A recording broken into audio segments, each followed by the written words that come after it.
You find ham radio everywhere from the Titanic to the International Space Station.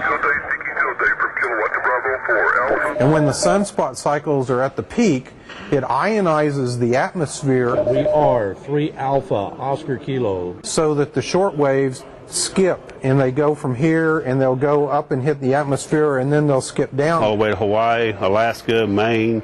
You got to be able to hear their call, their voice. Power Radio Canada, your 3 Alpha Oklahoma. Within any static, noise, which be atmospheric condition or weather. A lot of this is an annual contest. It's held every year.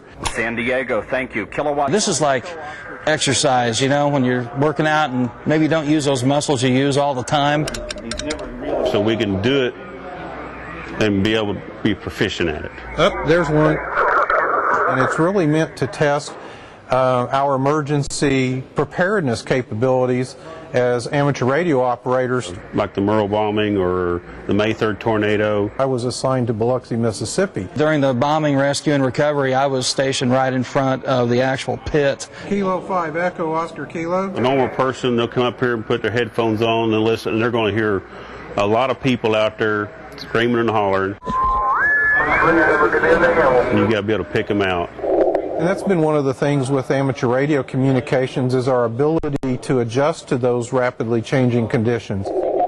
Anywhere, any place. CQ field day, CQ field day. Amateur radio operators are the first in an area, or if there's been a major disaster that has wiped out communications or electrical power, then the amateur radio operators are the ones that are set up to communicate and be able to communicate with the outside world.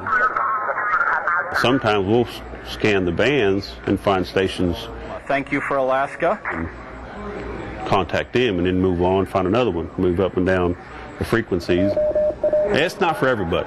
A lot of technical information to learn, and just not everybody can grasp it, you might say. They know electronics, they know radio, they know meteorology. All right, Roger, 2 Echo. It's just like any other hobby, you know. Some people say, well, that's awful expensive. It can be. We have a saying, the cheapest thing in ham radio is the operator. When nothing else works, ham radio does. QSL on that. Thank you much.